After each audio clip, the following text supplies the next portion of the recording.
Sheikh mu bitekerezo nanone by'abarimu ba Qur'an yigarukaho hari bamwe mu bafite imirimo bagiye bihangira babanza gukora mbere yo kujya kwigisha abana ba Qur'an abandi ntibabyumve neza ko umwe mu barimu yashinga umushinga akamanza akawukora mbere y'uko ishuri yigishamo amasaha yaryo agera ubundi ubona bikwiye kuba umwarimu wa Qur'an yagira umwuga w'umwihariko amanza gukora hanyuma nyuma akaba yakerekeza kuri madrasa.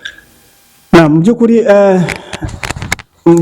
umuntu kuba yahanga umurimo noneho nyuma yakaza kwerekeza kuri madrasa nta kibazo kirimo, byose bijyana n'uburyo bipanze n'uburyo yipanga. Ariko ubundi ngira ngo muri Afurika y'Epfo hari abarimu batwigishaga b'Abahinde babaga bafite izindi business zabo, ariko nanone izo business zabo ntago zigeze n'umunsi n'umwe zibabuza kuba bavuga ngo yakererewe. Badutangaga no kugera mu shuri, ndi umuhamya, badutangaga kugera mu shuri. Iyo business yabaga yarisizemo abandi bantu bandi. A'udhu billahi minash shaitanir rajim. Bismillahir rahmanir rahim.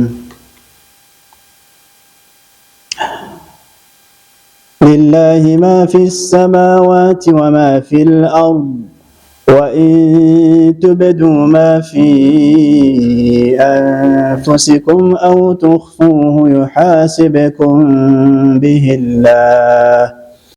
الله أكبر الله أكبر. Sharia TV ishakiro ry'ubumenyi bw'idini ya Islam. Itangazo rivuye mu biro bikuru by'umuryango w'abayisilamu mu Rwanda RMC ku bufatanye na Africa Development and Education Foundation ADF, ubuyobozi bukuru bwa Rwanda Muslim Community RMC bunejejwe no kumenyesha abayisilamu bose ko hari gahunda yo gutoranya icyiciro cya kabiri cy'abanyeshuri b'abahungu baziga mu kigo cya Kami kigisha gufata mu mutwe Qur'an ntagatifu n'ubundi bumenyi butandukanye bw'idini ya Islam n'ubumenyi ngiro. Icyo kigo giherereye mu mujyi wa Kigali mu karere ka Gasabo mu murenge wa Bumbogo mu kagari Kangara mu mudugudu wa Ruzaza.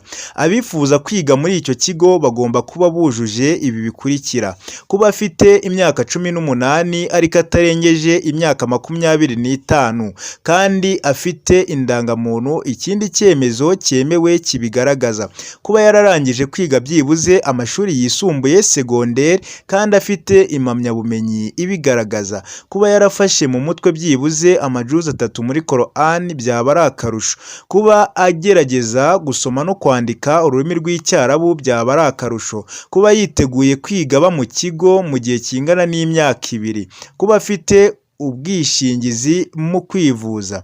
Abanyeshuri bazemererwa kwiga muri icyo kigo bazagenerwa ibi bikurikira: abanyeshuri bahabwa icumbi n'amafunguro ndetse n'ibindi byangombwa bisabwa, kuvuzwa itike izana umunyeshuri mu kigo n'imucyura mu gihe cy'ibiruhuko, itariki intara izakorerwaho ikizami abazakorera kuri iyo site, itariki ya 5 z'ukwezi kwa 8 2024 intara y'Iburengerazuba ni ku musigiti wa Bwishyura i Karongi. Uturere twose tugize intara y'Iburengerazuba niho tuzahurira.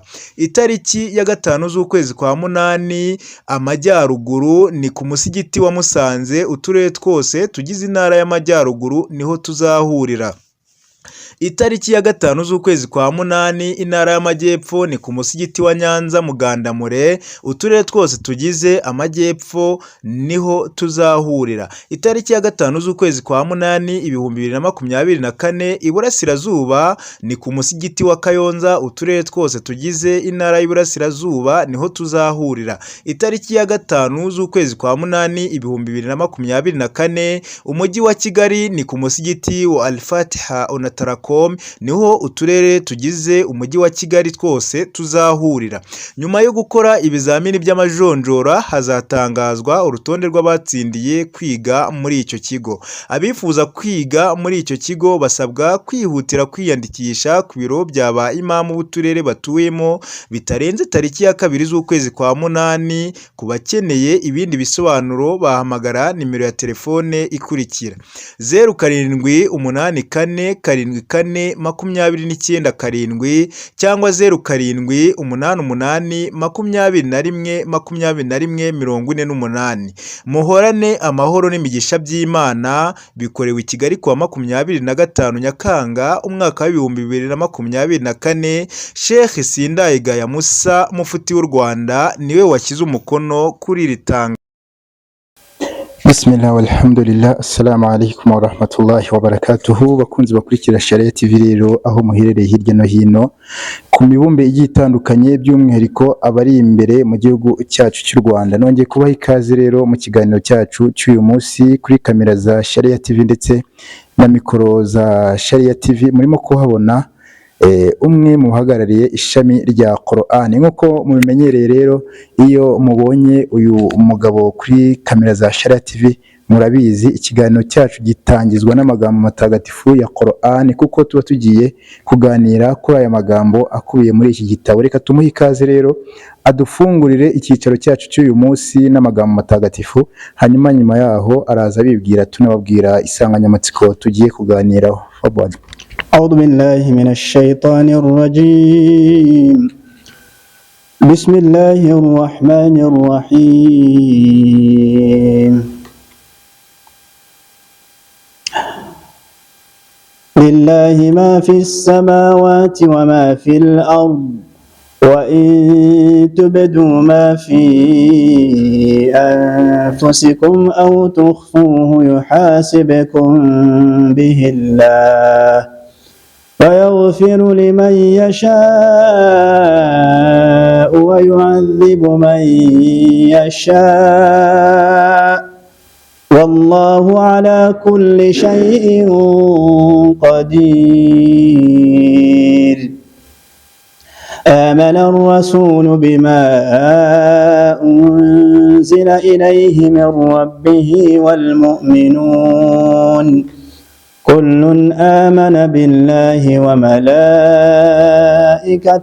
وكتبه ورسله لا نفرق بين أحد من رسله وقالوا سمعنا وأطعنا غفرانك ربنا وإليك المصير.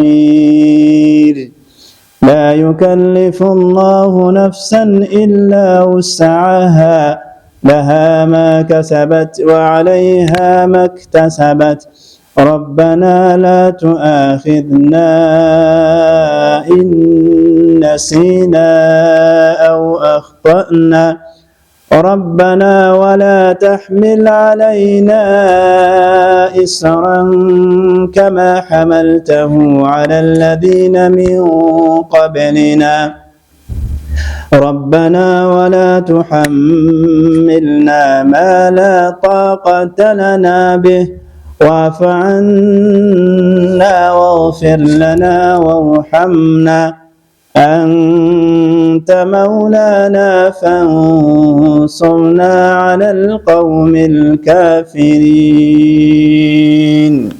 صدق الله العظيم. نعم أنا مقام متغتفو. أولا السلام عليكم ورحمة الله وبركاته. الحمد لله والصلاة والسلام على رسول الله صلى الله عليه وسلم وعلى آله وأصحابه ومن سن بسنته إلى يوم التلاقي وبعد. أشمعنا الله سبحانه وتعالى أمور مشبساكار كنواج محمد صلى الله عليه وسلم لتنابي ونام كل شانزا مكل شراك ساجزكم مسلم هروكا سيمانا الله سبحانه وتعالى يكاد شرا مرابنغ اللهم آمين. Mazina yanjye nitwa Sheikh Al-Hafidh Nahayo Ramadan Abu Muhaisin, umuyobozi w'ishami rya Qur'an mu Islamu mu Rwanda. Bakunzi bakurikiye Sharia TV rero, nk'uko mubyumvishe tukaba tugiye kuganira na Sheikh Nahayo Ramadan, akaba ari umuyobozi w'ishami rya Qur'an mu Rwanda. Rero ngiyewe mugiye kubana nawe muri iki kiganiro ni Ismail ibn Musa, kandi turakomeza kubashimira mu buryo bugiye butandukanye. Mwe mwahisemo gukanda subscribe, mukanakora na share n'ibitekerezo mugenda muduha, kugira ngo dukomeze dushyigikire iyi dini ya Allah, dusakaza ubumenyi hirya no hino twifashishije ikoranabuhanga, kugira ngo abari hirya no hino babashe kubona ko no mu Rwanda dufite ubuyisilamu kandi bugendera kuri Qur'an, bugendera kuri Sunna. Akaba ari rero mpamvu ituma duhaguruka tugashaka abamenyi bagiye batandukanye, kugira ngo na wa wundi udafite ubumenyi, utabona umwanya wo kuba yakegera amashuri ya Qur'an hirya no hino, abashe kuba yakoma ubumenyi kuri izi mbuga nkoranyambaga.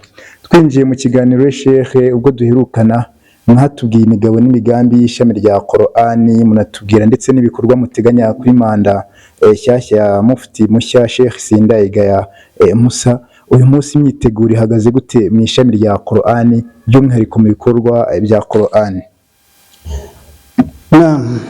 ngira ngo mu gihe twakoranye ikiganiro twabwira ibyo tugiye kugenderaho muri no manda, mu by'ukuri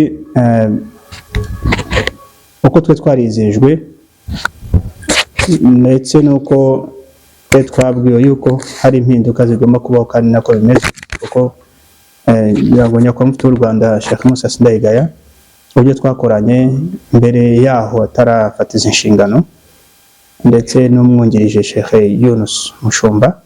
By'ukuri Qur'an bayihaye umwanya ubu nonaha, ndetse babona yuko bagomba kwishyira mu bya mbere mu kuba Qur'an igomba kuzamuka. Rero mpamvu rero igihe twaganiraga mu by'ukuri twari tutaragira ikiganiro kirekire hagati y'abayobozi bombi, ariko inyuma yaho twaje kubona umwanya n'amahirwe yo kuba twaragiye kuganira noneho birambuye n'umuyobozi mufti w'u Rwanda kuri iri terambere rya Qur'an, no gufata ingamba zindi nshyashya kugira ngo tubashe kuba Qur'an abantu bose yabageraho, ndetse hakaba n'impinduka za Qur'an. Mu by'ukuri mu bintu twagiye tuganiraho ni byinshi by'ingenzi, kandi twebwe nta icyo dushyize imbere, nuko dushyize imbere inyungu rusange zigera ku bayisilamu bose, ndetse zikagera no ku gihugu cyacu, kubera ko ibyo byose biragendana. Ntabwo mu bya Islam mu Rwanda ushobora kuba wakora kwaho ukorera mu gihugu cy'u Rwanda, kandi natwe tukaba turi abanyarwanda ngo turi abayisilamu. Hano mpamvu bavuga ngo nta mpamvu yo gutandukana kw'amadini, nta no gutandukana kw'abantu, kubera ko dusangiye igihugu. Amadini turatandukanye, ariko ntabwo agomba kudutandukanya ngo tubashe kuba twagirana nabi kubera amadini. Uvuga ngo rero byanga byakunda ubuyobozi bwa Islam buba buri aho, ariko nanone bukorana hamwe na leta, kubera ko ibyo byombi biragendana. Ko ari wese utekereza ntareba kure, ni nako bimeze, ni nako byakagombye kuba bimeze ahantu hariho hose. Uvuga ngo rero izi nyungu tuvuga za rusange, ni uko mu gihe icyo ari cyo cyose umuryango ubonye yuko hari inyungu runaka dushobora kuba twakora zikagera kuri bose, icyo gihe tuzazikora uko bishoboka kose. Niyo mpamvu rero mu byo twagiye tuganiramo, twaganira kuri byinshi cyane, kandi mu by'ukuri impinduka zigiye kugenda zigaragaza ahantu hagiye hatandukanye, ndetse no mu minsi iri imbere hari ibyo tukirimo turi gushyira ku murongo, tugomba gushyikiriza umuyobozi nk'uko yatubwiye ati mwe nimugende mutegure mushyire ibyanyu ku murongo n'ibyifuzo byanyu, mubizane tubyicarire ahangaha noneho nk'itsinda, kugira ngo tubashe kuba twabinonosora, twanabahamo n'inama, noneho bitangire gushyirwa mu bikorwa. Ni ukuvuga ngo rero birahari, n'impinduka zirahari no mu mashuri yose yigisha Qur'an. Uvuga ngo hari ibyo bazahabwamo nk'impinduka bagomba kugira iki guhindura cyangwa se kongeramo, kugira ngo tubashe kuba twanoza ya mashuri yacu, ndetse no mu rwego rwa musabakati yaba izo mu gihugu, naho hari impinduka zizagenda zigaragaramo. Ikindi ni uko no mu mpinduka muri musabaka zo hanze, naho tuzajya turebana n'inyungu rusange mbere na mbere. Uvuga ngo abakiri batoya bayifashe Qur'an, mu by'ukuri bazitabwaho, kugira ngo byibura n'umuryango ubashe kuba wajya gukora muri gahunda zindi rusange zifitiye umuryango akamaro, ndetse bifitiye umuryango w'abayisilamu bose twese muri rusange akamaro.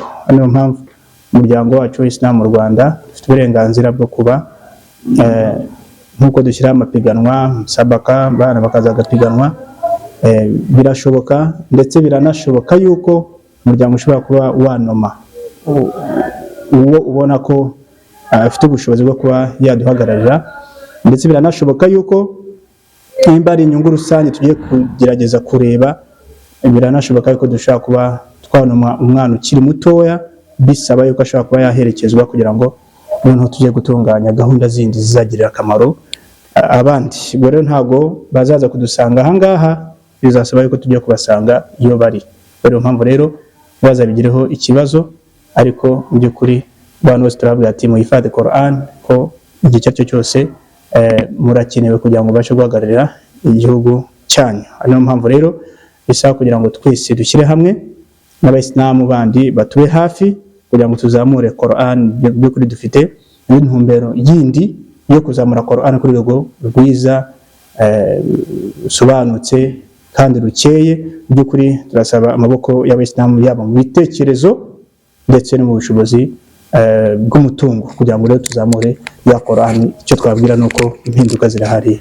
Ya Musa ukorera Sharia TV na Inama Sheikh, mutubwiye byinshi mwaganiriye na mufti w'u Rwanda ndetse n'itsinda akorana naryo ku bijyanye no guteza imbere Qur'ani, ariko ntabwo twumvishemo uruhare rwa mwarimu wa Qur'ani. Ese mwarimu wa Qur'ani mubona ari ubuhe buvugizi wakeneye, mubona ari iki mwarimu wa Qur'ani akeneye kugira ngo turusheho kubona abana bari gusoma Qur'ani ku buryo nyabwo, tugira abahafizu benshi mu gihugu, dore ko abarimu ba Qur'ani aho bava bakagira bafite imbogamizi zigiye zitandukanye, bo mu byo mwaganiriye bo n'iki mwabavuzeho?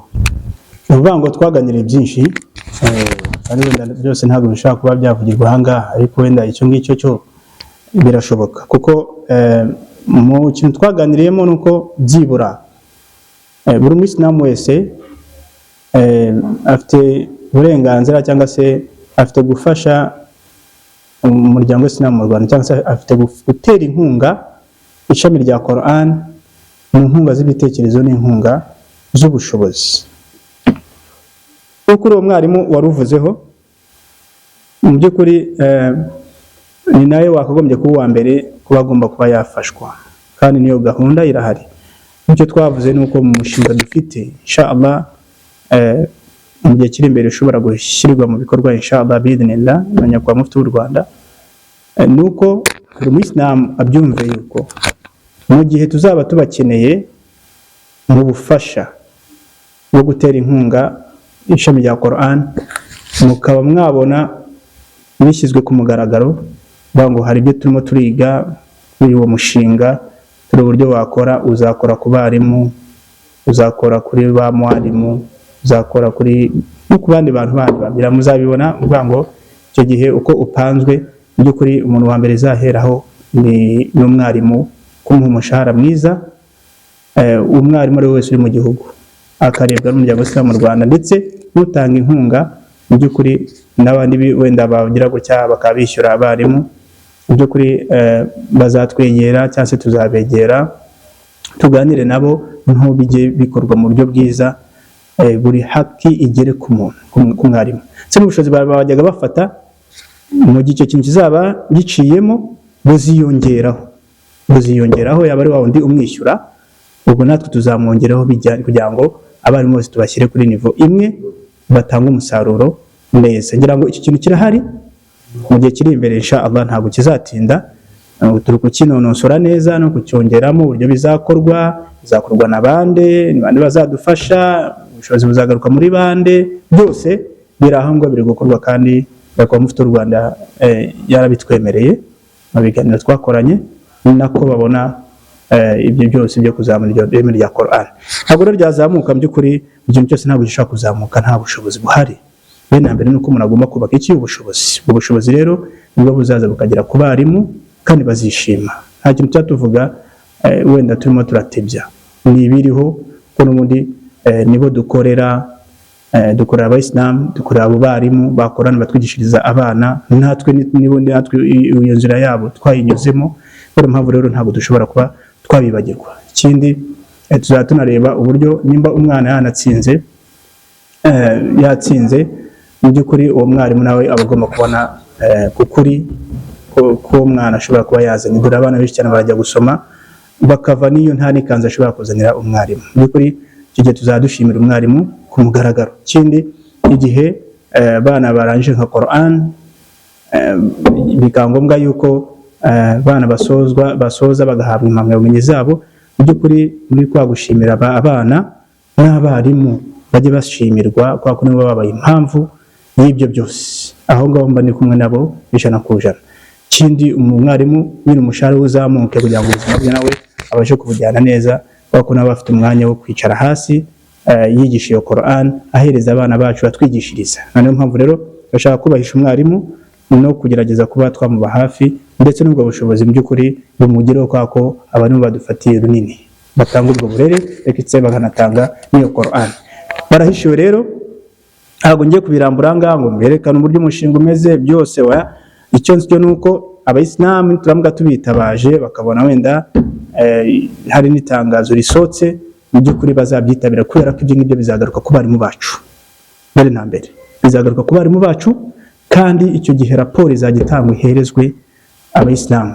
Reka yuko nyakubahwa mufti w'u Rwanda mu by'ukuri ni umuntu ukunda gukorera mu mucyo. Ibyo ngibyo turabibizeje bizapangwa ku buryo uzatanga inkunga ye izajya zikagera aho ngaho muri account, ndetse ikavamo igera kuri wa mwarimu kumuhemba. Nkuko twebwe tugira burya tukavuga ngo kuki tudutanga amafaranga y'ibishingwe, amafaranga y'umutekano, ni ukubera iki twebwe abayisilamu tudashobora gutera inkunga Quran? Turayatanga twese, kandi na byiza kwitabira izo gahunda zahariye umutekano urakureba. Ndetse n'ibyo bishingwe ni byiza kugomba kubitanga, n'ibikubana byinshi bizagera inzi zanuka. Twebwe ni ukubera iki muri Quran dufite abarimu bafite ibyo bibazo bigiye bitandukanye? Kubera tudashobora gushyiraho uwo musanzu wa Quran. Bangu ni ibyo ngibyo birimo biri aho ngaho ko bizakorwa, inshallah turashaka kugira tuzabikore mu buryo bwiza.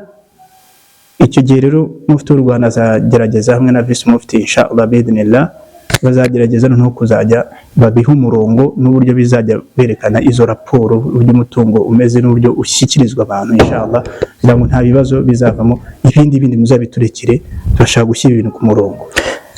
Wowe ukurikiye Sharia TV rero ndakwibutsa yuko turimo kuganira n'umuyobozi w'ishami rya Quran, aho arimo kutubwira byinshi muri iri shami rya Quran. Yagarutse ku cyo bateganyiriza abarimu ba Quran ndetse n'imishinga igiye itandukanye y'ibikorwa bya Quran.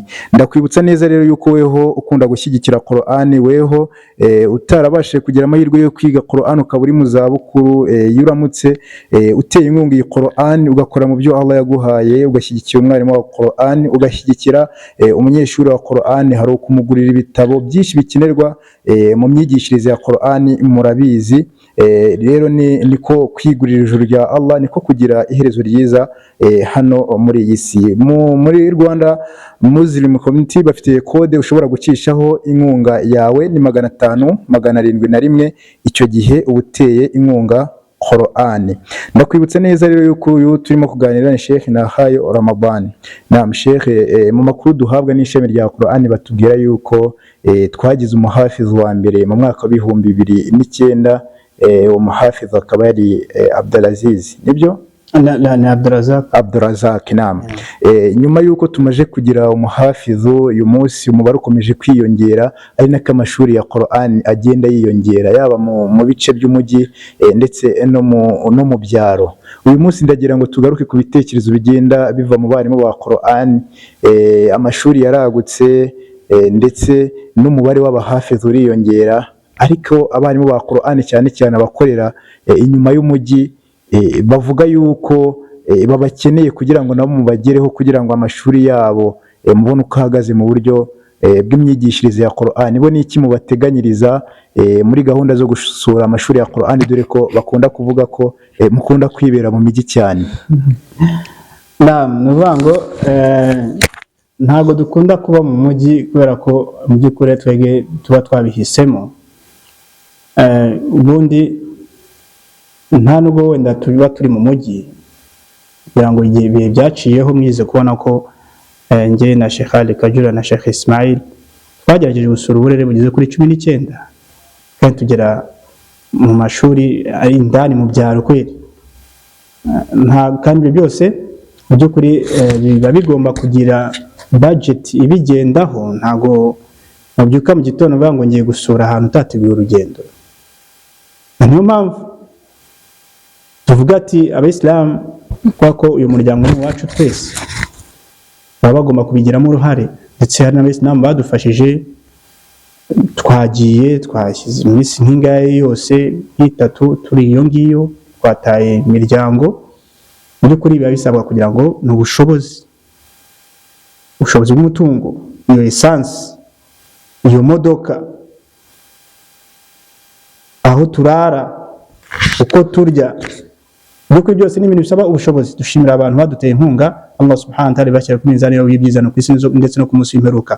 Allah subhanahu wa ta'ala abasubiriza aho bakuye, abahe byinshi birutaho, ndetse n'abandi bazitanga muri iyo nzira yo kuzamura Qur'an. Nuba ko twe twagerageje gusohoka kandi niyo gahunda ntabwo yahagaze, ahubwo biba bisaba kugira ngo twongere dukusanye ubushobozi. Muri rero n'uvuga ngo muri no manda nyakwa mufti w'u Rwanda inshallah Sheikh Musa Sindayigaya na Ibahu n'umwongereje Sheikh Yunus Mushumba, mu by'ukuri baturi hafi, ndetse n'ubuyobozi bwose bwa RMC tuzagenda dukorana tena mu kongera gusubukura hahandi naho handi hasigaye, ndetse n'ahandi hari naho tuzongera tena gusubira.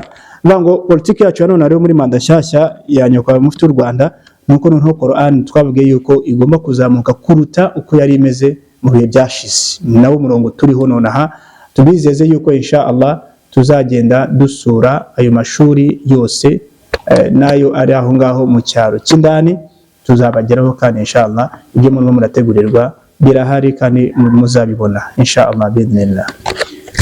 Naam Sheikh, tugikomeza n'ikiganiro cyacu, hari bamwe mu barimu ba Qur'an bafite ibyifuzo bigiye bitandukanye, ati se nko mu ishami rya Qur'an buri kwezi hagize ikizaya kivamo n'urugero wenda nk'amafaranga 10,000 byongera ku mushahara umwarimu ahabwa naho yigisha cyangwa se n'umuterankunga we, ibyo ngibyo byo murabibona gute, n'iki mwabibasubizaho?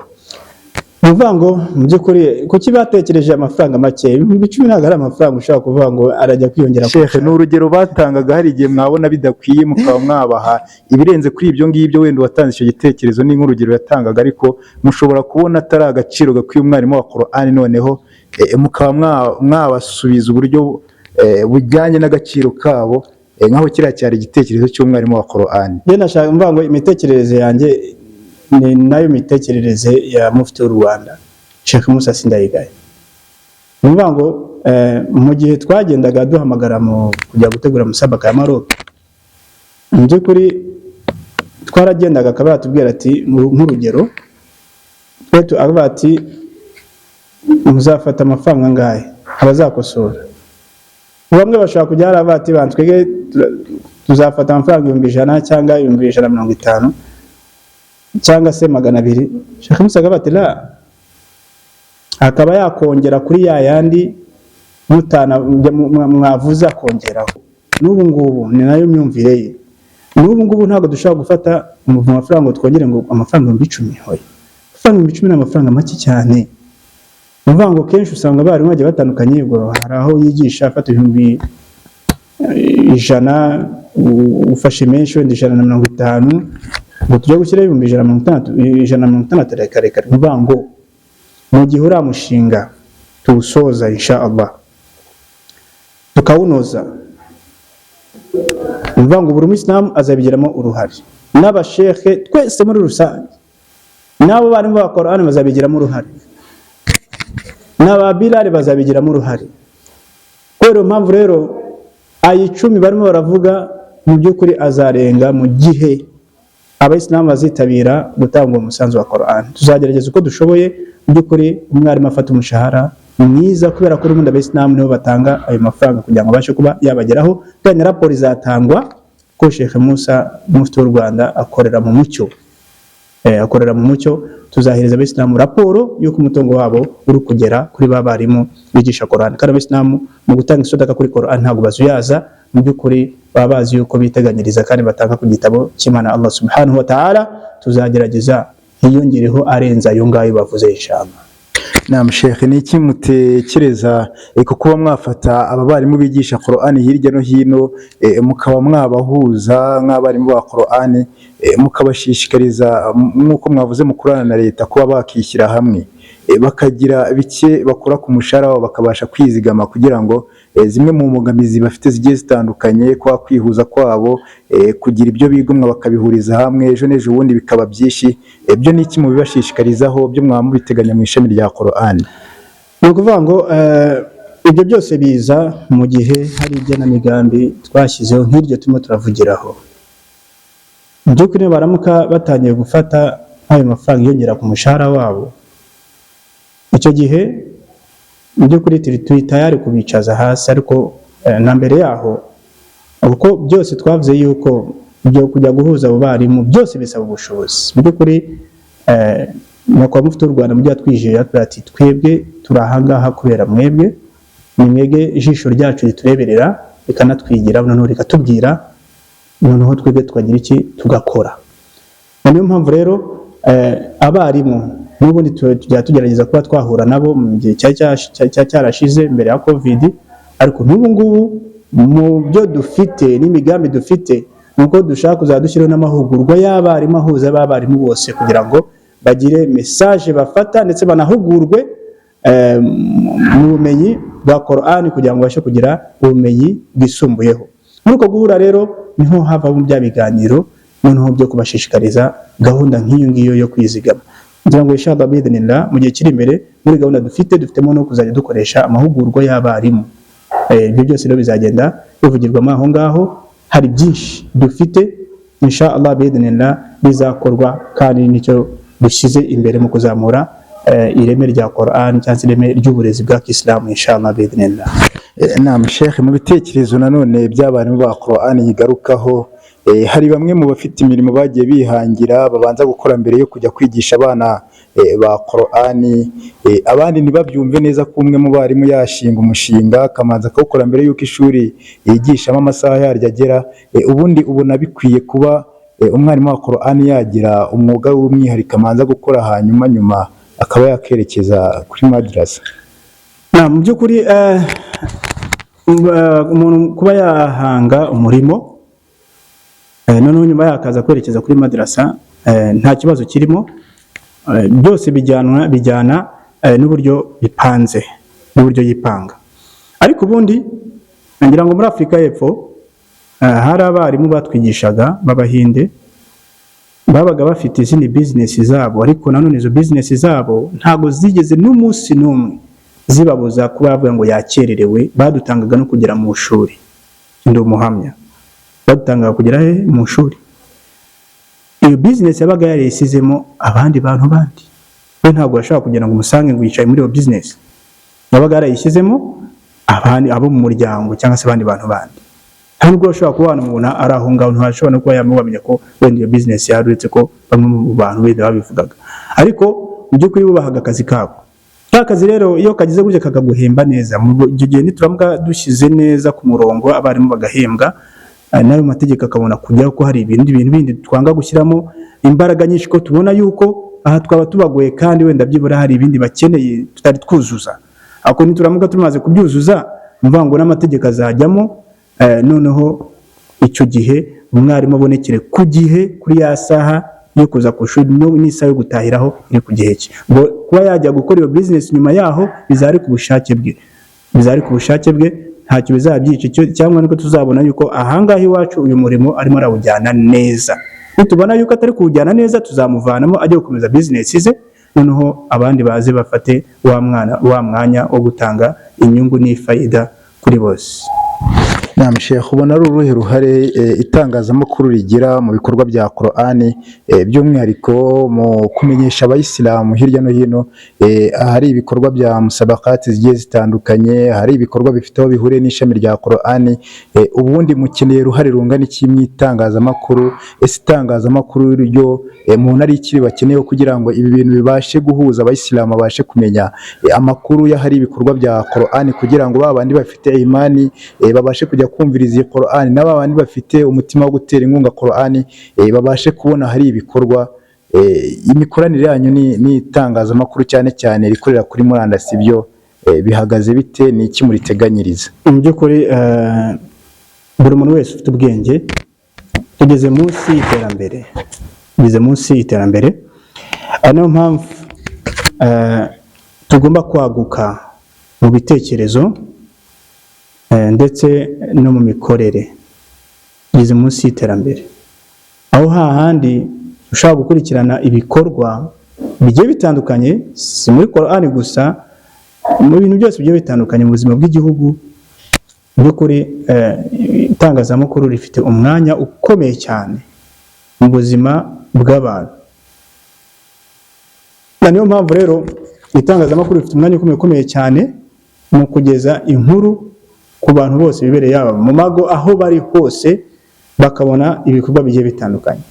Mu by'ukuri itangazamakuru ryacu rero ahangaha rikora muri gahunda z'Ubuyisilamu, tuba dusaba yuko baba barikurikiranye, namwe nimero zanyu ziba zigomba kujya hariya, ubona ko koko ukora cyangwa se iki kinyamakuru gikora, by'ukuri bakaba banagitera n'inkunga kugira ngo babashe kuba iyo essence, ayo mata, mwafata umwanya wanyu mukoresha amafaranga yanyu kuvuga bikaba ari mwebwe. By'ukuri Abayisilamu ni abana beza, kandi ayo makuru yabashimishije, by'ukuri bajye bagerageza batere inkunga nk'ibyo binyamakuru. Ikindi mu muryango w'Isilamu mu Rwanda, mu gihe tubona yuko hari wenda ikinyamakuru kiri kwibanda ku by'Abayisilamu, tukabona mu by'ukuri ijoro n'amanywa ibikorwa bya Kisilamu barahitaho, ndakeka yuko inshallah Nyakubahwa Mufti w'u Rwanda ari ukuntu wenda azagenda aganira n'ibyo binyamakuru, bakaganira bakagira n'uburyo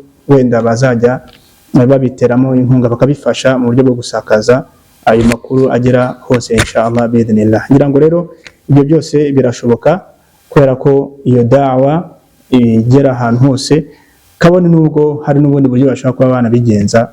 By'ukuri Nyakubahwa Mufti w'u Rwanda n'abakorana nabo baba bafite inzira nyinshi cyane bashobora kuba wenda banavuganira n'ibyo binyamakuru. Birashoboka mu bunararibonye bwabo baba bafite ndetse n'inzira zabo baba bafite, byose biba bishoboka kubera ko mu by'ukuri baba basakaza itangazamakuru, basakaza ubumenyi, basakaza ibikorwa bya Kisilamu. Ntabwo rero nta muntu ushobora kuba yabatererana mu gihe abona yuko bishoboka kuba baba hafi cyane. Izihe nama wagira cyane cyane abarimu ba Qur'ani, ni iki bakwiye kwibandaho, ni iki bakwiye kwitwararika kugira ngo dukomeze tubone abana barimo kuzamuka muri Qur'ani, kugira ngo tubone abana b'Abanyarwanda bitabira musabakati zigiye zitandukanye mu bihugu byo hirya no hino ndetse na hano iwacu imbere mu gihugu cy'u Rwanda? Na mbere inama nagira abarimu, kwanza ndabashimira ku ruhare rwabo mu by'ukuri mu kwigisha iyo Qur'an. Ndabagira inama cyane yuko bagomba kwihangana mu kazi barimo, ko ni akazi katoroshye, bihangane ndetse bihanganire n'abanyeshuri mu by'ukuri, ntibarengere urwego rwo guhana cyane, ibyo bishobora kuba wenda byabagiraho ingaruka. Ikindi bakunda abana, bigisha ko umwana w'imukunze umwigisha n'ibyo umuha arabifata. Ikindi bite ku masaha yabo bagerera ku kazi n'amasaha batahiraho, ndetse no kwita ku bana mu buryo bwo gutanga darsa na muraja, isubiramo rya Qur'an, ndetse nibabe hafi y'ababyeyi babo bana, babe inshuti zabo, kugira ngo n'umwana nanasiba hamagare n'umubyeyi ubwati bite umwana ari hehe, aguhira isobanuro. By'ukuri ibyo bizabafasha. Ikindi bagire kwihangana, niba hari n'ikitagenda bagerageze kuvugana na komite z'amashuri ndetse n'abayimamu b'imisigiti y'aho amashuri abarizwa. Nibabona yuko hari ukundi bitari kugenda, bafite ibitekerezo bindi bashobora kuba wenda batugezaho nkatwe, bajye babitugezaho twebwe bitarinze kunyura ku bandi bantu bandi. Niba nashaka amakuru bajye bashaka iwacu, ndetse n'Abayisilamu muri rusange bajye bashaka amakuru iwacu, baha amakuru atari hishwagara, ngo atavange muri ibindi bintu bindi. Ntuzasanga amakuru y'umwimerere ahanga nkaguha amakuru anturutsemo ibyo nasubiramo. Uvuga ngo rero ibyo byose ikibazo bafite baze batubwira kugira ngo natwe tugerageze kuba twabikemura ibyo dushoboye, ibyo tudashoboye natwe tubihereza abayobozi badukuriye b'Umufti w'u Rwanda ndetse n'umwungirije, noneho babidufashemo inshallah baduhe n'umurongo wo kubijyanamo. Naho ubundi ngenda bashimira ku ruhare rwabo no kwihangana kwabo bigisha igitabo cy'Imana Allah subhanahu wa ta'ala, kandi babwira yuko ntawe ukorera Imana ngo izamutererane, wowe gira umugambi mwiza, ugire saburu, ugire kwihangana, ibindi Allah subhanahu wa ta'ala azaguhemba. Niyo twabyirengagiza uretse ko tutazabyirengagiza ubushake bwacu, niyo twe tutaguhemba Allah subhanahu wa ta'ala afite inzira nyinshi cyane anyuzamo kugira ngo ubashe kuba wagera ku ntego yawe. Kandi birazwi yuko hari abarimu babona abahamya barimu mashallah si bose wenda bavuga ngo bari hasi, hari abarimu bifite uko babaho kwabo tutarinze tunanavugira ahangaha, kandi babona n'amafaranga meza no kurenza abandi bantu bandi. Abakunzi bakurikiye Sharia TV rero turongera tubibutse kode yo mu ishami rya Qur'an, aho ushobora gushyigikira ya Qur'an, aho ushobora gushyigikira umwarimu wigisha Qur'an kugira ngo uzasige umwana ushobora kugusabira igihe watabarutse utakiri muri iyi si. Nta handi ushobora kumukura rero igihe utabashije kumwoherereza umwarimu ngo amuhe ubumenyi bwa Islam. Kode ushobora kwifashisha utera inkunga ishami rya Qur'an ni 500 701, aho ngaho ubushyigikiye Qur'an. Ngiye mukomeje rero gukurikira kuri Sharia TV ni Ismail bin Musa, tukaba twarimo tuganira n'umuyobozi w'ishami rya Qur'an ni Sheikh Nahayo Ramadan. Sheikh, turimo gusoza ikiganiro cyacu, tugira musabaka zigiye zitandukanye hano mu gihugu ndetse zitabirwa n'ibihugu bigiye bitandukanye. Umwaka washize twagiye muri BK Arena, ejo bundi tujya Camp Kigali, noneho mu ishami rya Qur'an n'iki muhishiye abayisilamu, n'uruhe ruhare umuyisilamu asabwa kugira ngo twongere tubone musabaka ziri kubera ahantu heza birushijeho noneho n'izatambutse? Ngira ngo rero nibyo twavuze yuko manda iyi ngiyi iyobowe na Sheikh Musa Sindayigaya Mufti w'u Rwanda, mu by'ukuri yatubwiye yuko ndetse n'umwungirije batubwiye yuko ubu Qur'an turashaka kuyizamura ku rwego rurenze urwo yari iriho muri izi manda zishize. Natwe niyo ntumbero yacu yo kuzamura iyo Qur'an kuri buri kintu cyose, yaba musabakati, yaba no mu mashuri ya Qur'an, yaba mu mahugurwa no mu bindi byose tuyoboye. Numva ngo mu myaka yashize kuri manda ya Mufti waciye igihe, numva ngo aho hose bibaye mu gihe cye. Ubu nonaha birashoboka ko musabaka zishobora kuba zasubira muri ziriya nyubako twakoreyemo, ariko nanone hakiyongeramo ibindi birenze cyangwa se bitabonetse muri ziriya nyubako twagiye dukoreramo. Birashoboka uzasukura, ariko nonaha ngira ngo ahantu hose masha Allah hagomba kuba habera musabaka twagiye tuhanyura. Ariko hari andi mahoteli yandi agihari, za Serena zirahari, za Marriott zirahari, n'izindi hoteli zihari, Grand Ubumwe zirahari, hashobora gutangirizwa musabaka, gatangira by'ukuri gatangiriramo ahantu heza muri hoteli zindi. Wenda ntabwo nazirondera kuko dufite hoteli nyinshi cyane kandi nziza hano mu gihugu.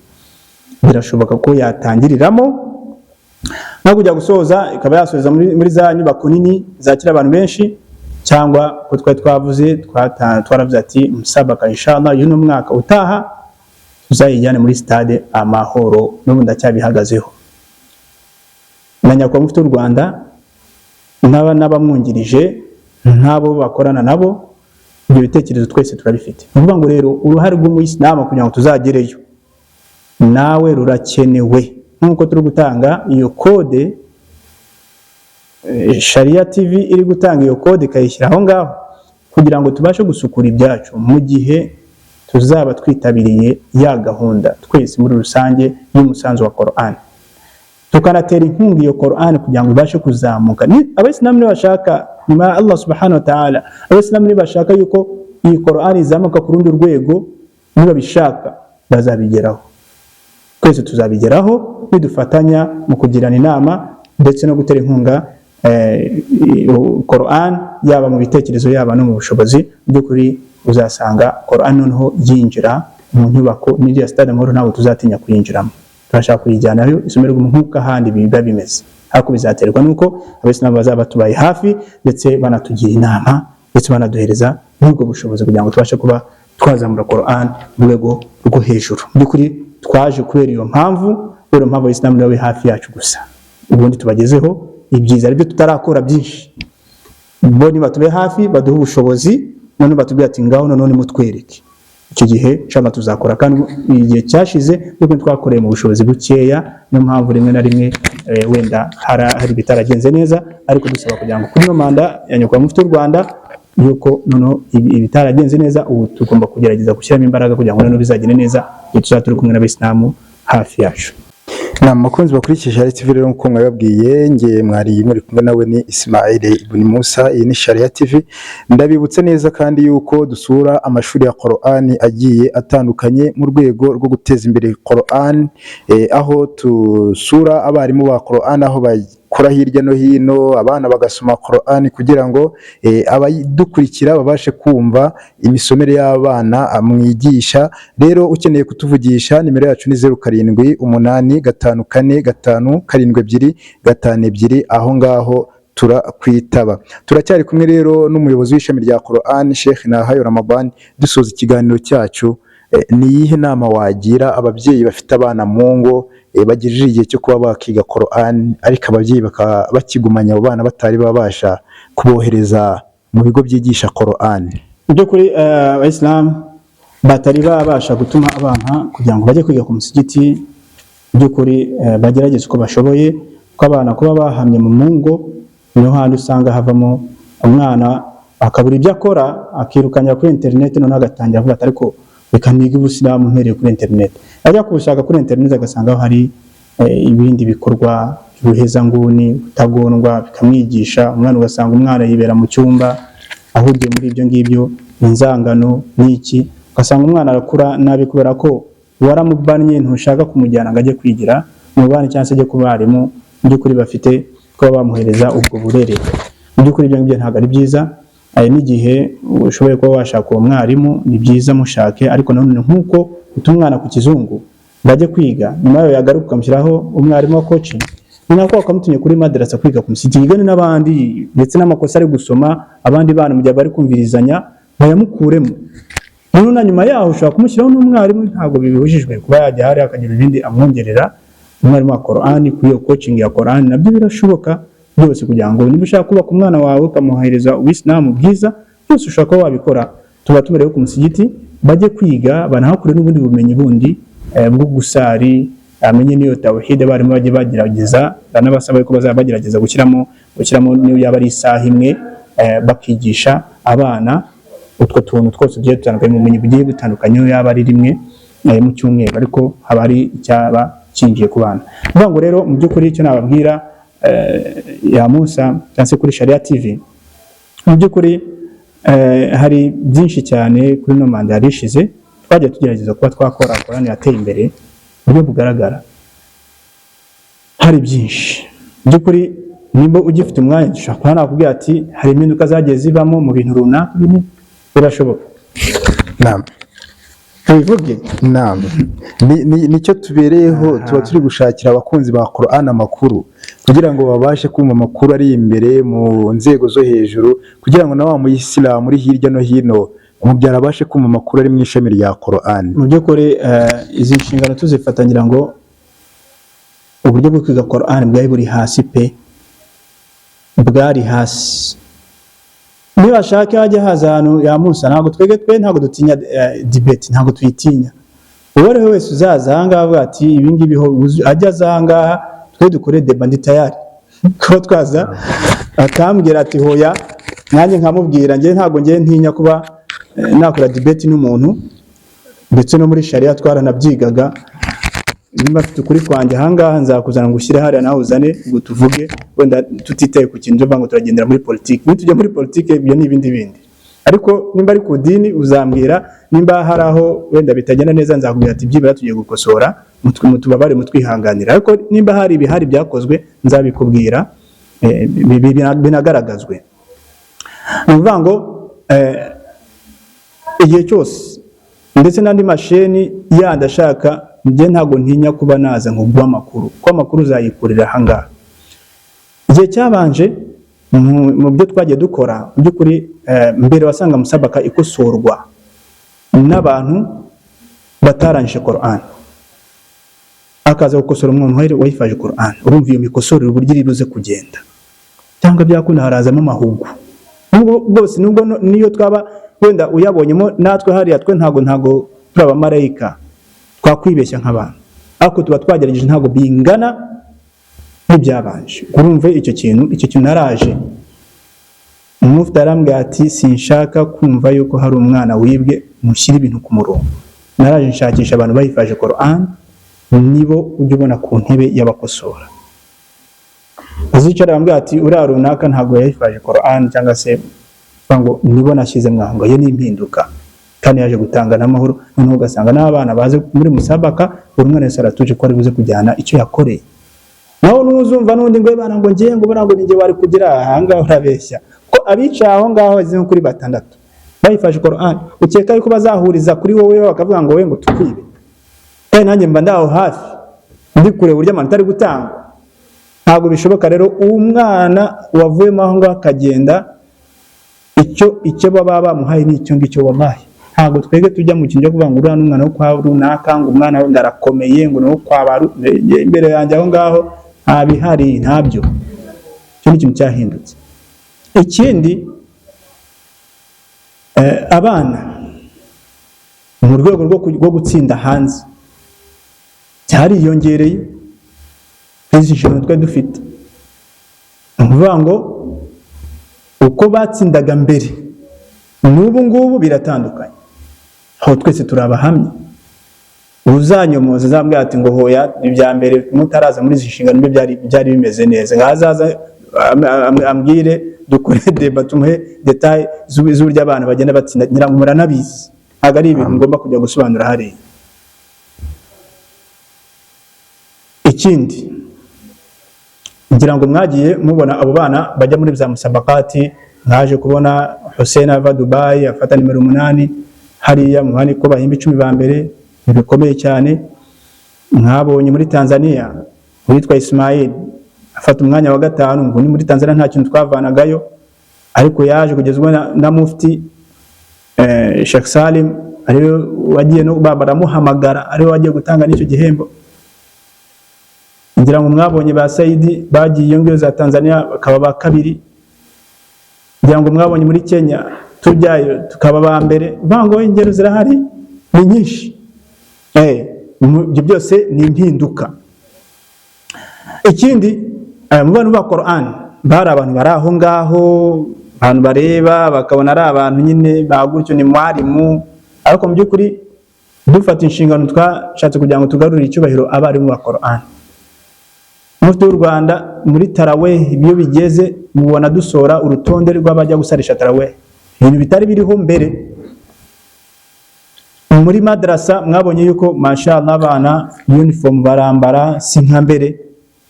Abarimu ba Qur'an muri madrasa wasanga abantu bigishamo ari abantu bari aho ngaho wenda batarangije Qur'an, nubwo se bari bafite ubumenyi ntabwo tubapfobya, ariko urukubona ko amashuri menshi cyane yanone aha arimo abarimu bayifashe Qur'an. Ko ni ikintu twavuze ati umwarimu wa Qur'an agomba kuba yarayifashe Qur'an, abandi bakajya mu nyuguti bakamanurwa hahandi muri kaida nurani.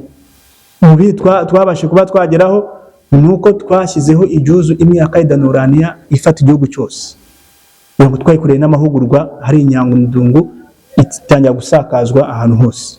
Ndetse no mu minsi iri imbere birashoboka yuko nihaza muri izindi mpinduka zo guhindagurika kw'ibindi, nabyo tuzabashyira hamwe babihabwe icyarimwe, noneho nyuma yaho bivemo ni ibintu bikiri aho ngaho tukirimo turigaho. Bishobora kuba bishoboka byose mu gihe tuzaba bamaze kwemeranya n'umuryango w'Islam mu Rwanda, tukagira amasezerano dukorana. Impinduka yose ibayeho tuzajya tuyibamenyesha, noneho bikomeza ko nitwe twazanye iyo kaida nuraniya njye wayitangije kugira ngo abana bagire ijuzu imwe bagenderaho, kuko zari zimaze kuba nyinshi cyane, ubona ari ibintu wenda wavuga ngo harimo akavuyo. Ibyo kaida nuraniya ntawe utazi yuko yafasha ahantu hose. Ikindi mu rwego rwa musabaka za hano mu Rwanda, impinduka yuko musabaka zigomba kubera ahantu heza, musabaka mpuzamahanga. Mwarabibonye, twajyanye muri convention, tujyana muri BK Arena, tugenda muri Kan Kigali, n'ubu ngo turimo dufite intumbero ko tuzajya muri Stade Amahoro. Ibi byose cyabayeho ni impinduka, ntabwo ari ugusesagura, ni kwa kubahisha ya Qur'an. Ikindi mwabonye yuko mu gihe twafashe izi nshingano, abantu bamwe bari bazi yuko izi madrasa wenda zigisha ubutagondwa, mu by'ukuri ntabwo ariko byari bimeze. Mu by'ukuri twagerageje kuzivuganira uko dushoboye, dusobanurira leta, ndetse leta irabyumva, ibona ko madrasa ari amashuri nk'ayandi, nk'uko abandi nabo mu madini yandi bafite amashuri yabo bigishamo iyobokamana ryabo. Mu by'ukuri n'ibintu by'ubuhezanguni n'ubutagondwa, mu by'ukuri babonye yuko ntabwo bikibarizwa mu mashuri yacu. Iyo ni impinduka yindi iza ifasha ko n'igihugu cyacu twese tugomba kugira iki, kugikorera, kuko ni inshingano yanjye yo kureba umutekano w'igihugu, ni n'inshingano yawe wowe dukurikiye ndetse n'umunyarwanda wese. Ibyo byose mu by'ukuri n'ibindi by'impinduka twagiye tugerageza kuba twashyiramo ni byinshi, ntabwo tunavanga nabirondora, ntabwo twavahanga, ariko ni byinshi bimaze guhinduka. Ubwo n'abayisilamu bazaba bagenda batubwira. Ubu rero n'ubu ngubu nonaha turi mu ntumbero yo kugira ngo dukore noneho byisumbuye nk'ukuntu nyakubahwa mufti w'u Rwanda yabitwizeje ndetse akanabitubwira. Mu by'ukuri dufite ubushake bwo gukora, natwe turi tayari gukora, ndetse no kugendana n'ubuyobozi wacu, ndetse n'abayisilamu tugendanye n'umuyobozi wacu, abayobozi bacu bariho, noneho tubatera inkunga, tubabe hafi z'ibitekerezo ndetse n'inkunga z'ubushobozi, noneho natwe mu byo dufite kubagezaho tubishyire mu ngiro. Ariko ubundi impinduka irahari, n'ubu hari ibindi tugomba kugira iki, guhindura, kandi tuzagenda tubabwira inshallah. Ntabwo turatangira kubisora, ariko icyo tuzatugenda dukora, tuzagenda tubabwira ati iki n'iki nk'uko maze kubivuga nonaha. Naam Sheikh, tubwiye byinshi kuri manda ya mufti wa igihe Sheikh Hitimana Salim, ariko hari igikorwa yari yatangije cya musabaka ku rwego rw'intara, uturere tumwe izo musabaka zarakozwe, ziranitabirwa, zimwe na zimwe twazibagejejeho kuri Sharia TV. Mwabonye uko ubwitabire bwari buhagaze cyane cyane mu ntara y'Iburasirazuba, ariko hari uturere tudakunda kugaragara mu gukoresha izi musabaka. Ese utu turere two ni iki muduteganyiriza kugira ngo tubone abana bakomotse muri utu turere? Cyane ndagaruka ku karere ka Nyagatare, ni kamwe mu turere tudakunda kubonamo abana baturutse iyo biga Qur'ani, baje kurushanwa hano i Kigali, bagiye kurushanwa mu bindi bihugu. Kariya karere ko ni iki mugateganyiriza cyane mu ishami rya Qur'ani kugira ngo tubone abana bakomotse i Nyagatare? Ngira ngo rero naho hose mu by'ukuri hari uturere tutajyaga tugaragaramo abana mbere, n'ibyo ndashaka kugira ngo wenda nabyo, kuko nakubwiye ngo hari n'ibyo ntavuze. Mu by'ukuri wabonaga Karongi, kubona umwana uvuye Karongi mbere byabaga bidahari, ndetse n'ahandi. Ariko mu by'ukuri sigaye ujya kubona abana b'i Karongi baraza kandi bakanatsinda. Mu by'ukuri naho Nyagatare no muri no manda inshallah biidhnillah, niyo mpamvu bajye baza batubwire, bajye baza batwegere, batugira inama. Njye nemera inama, no kuba waza ukambwira ati mfite igitekerezo ukakimbwira, kiramfasha mu gutunganya inshingano zanjye, nk'uko nyakubahwa mufti w'u Rwanda nawe yemera inama uwo ari we wese. Mu by'ukuri namwegere, nabona ahandi ibintu bitagenda neza namwegere. Mu by'ukuri yakira abantu, kandi ubuyobozi afite gahunda nk'iyo ngiyo, ubuyobozi bwashyizeho gahunda nk'iyo ngiyo. Mu by'ukuri ba Sheikh Yunus Umushumba bose ntabwo ni abantu bakira, banumva abandi. Ibyo byose rero twitinya ubuyobozi bwacu, ndetse wigendera ku magambo wenda y'abandi bantu bandi. Uwo ari we wese mu by'ukuri ufite kuba yakorera idini, ushaka guteza imbere idini, imiryango irafunguye ku bayobozi ba Kisilamu. Imiryango irafunguye, natwe imiryango irafunguye kuba waza ukatugira iyo nama, ukaza mu buryo bwiza, mu by'ukuri butari uburyo bwo guhangana. Ni byiza yuko waza tukanakumva, ndetse n'abayobozi bakakumva, kugira ngo tubashe kuba twateza imbere ubisilamu. Uvuga ngo na wa wundi uvuga mu by'ukuri wenda hari ibyo aba yabonye, naze atwegere, yegere ubuyobozi. Mu by'ukuri ntawe jyewe mpeza, nta n'uwo noneho ubuyobozi buheza mu bitekerezo. Mu by'ukuri na ziriya TV zindi zitandukanye zagiye zinyuraho ibindi biganiro bitandukanye, nibaze twe ntabwo dutinya kuba twaganira nabo. Mu by'ukuri ni abayisilamu kandi bafite ibitekerezo byo kuba wakomeza. Nambye nicyo navuga ngo uwo ari we wese muri ziriya channel zindi zikorera ku mbuga nkoranyambaga, aba ari bo bose bari tayari kuba baza kutugira inama ndetse bakagira n'ibibazo batubaza ngo ibiganiro. Mu by'ukuri turi tayari, ntaho bose hajya hanyura ibiganiro bigiye bitandukanye. Mu by'ukuri wenda bakagira uburyo batavuga rumwe n'umuryango, twebwe turi tayari kuba twaganira nabo tukajya inama, tukanagerageza gusobanura. Twe ntabwo dutinya kamera, ntabwo dutinya kuba twahura n'abantu wenda batunenga, ariko nanone ntitwihe rubanda, twegere tuzagusubiza, tuzanakubwira ibyo dukora n'ibyo dushaka gukora, nawe tugira inama. Mu by'ukuri tuzava aho ngaho tubonye ibisubizo. Ikindi n'imiryango irafunguye kwa Mufti w'u Rwanda na Vice Mufti kuba bakumva ko ufite icyo ushaka gutezaho imbere ubisilamu mu nama zawe, bari tayari kukwakira. Ntabwo ari abantu, kandi iyo umuyobozi afite principe nk'izo ngizo, mu by'ukuri biba bigaragara ko hari iterambere tuba dufite mu gihe kigiye kuza. Kubera impamvu rero abayisilamu bijya kure n'ubuyobozi bwabo, kubera ko ntabwo muzabona ubuyobozi buvuye mu ijuru kandi abayobozi babakomokamo. Kubera impamvu rero nitwegere, mu by'ukuri twasigaye inyuma imyaka myinshi, ari natwe twisigaje inyuma. Leta nta kintu taduhaye, ariko nitwebwe ntabwo dushaka gushyira ibintu byacu ku murongo. Kubera impamvu rero kuri no manda nyakubahwa Mufti w'u Rwanda Sheikh Musa Sindayigaya ari tayari gukora, tube hafi ye kugira ngo mu by'ukuri tugumye kudindira inyuma. Dukeneye amahoteli, bavuga ngo bana abandi bafite amahoteli, sinzi abayisilamu twebwe turacyari inyuma. None se tuzatera imbere gute tudashaka kugira ngo duhuze imbaraga, yaba imbaraga z'ibitekerezo, yaba ari imbaraga z'ubushobozi? Kasanga nyine tuzaguma ngo nose murashaka yuko Mufti w'u Rwanda ruzagenda ugakora mu mufuko we ngagiye kubaka hoteli, amafaranga azayakura he? Ariko nitwegeranya yandi makeya tuzagera ku kintu kinini. Nibingaha abayisilamu bagiye bakora ahangaha by'ibikorwa, bakagura amazu ari ku musigiti, barabikora, bafite ubushobozi. Abayisilamu ntabwo ari abana babi, ariko nanone baba bashaka icyizere. Icyo cyizere rero nimba umuyobozi aje akabereka yuko ashaka gukora, akagira impinduka akora, akavana ofisi hariya akabigejeje ku rebero hariya mu nyubako nziza, aho arimo arakwereka yuko wowe uri hehe usigaye inyuma, ufite umutungo wo kuba wateza imbere ubisilamu. Mwegere noneho mbwa ati ndabona ari mufite ubushobozi bwo gukora, niki twakora? Sadaka yacu noneho tutari kuyitanga, ya zakatul mali tutari noneho kuyizana tukayitanga, ko tubona ko none ibintu biri ku murongo. Ibi byose bizagira iki? Bizaza bitume tuzamuka, dutere imbere. Nuvuga ngo rero aho ngaho umuyobozi yakweretse ko ashaka gukora, wegerageze nawe umwegere, noneho tubashe gukora iki? Dukore.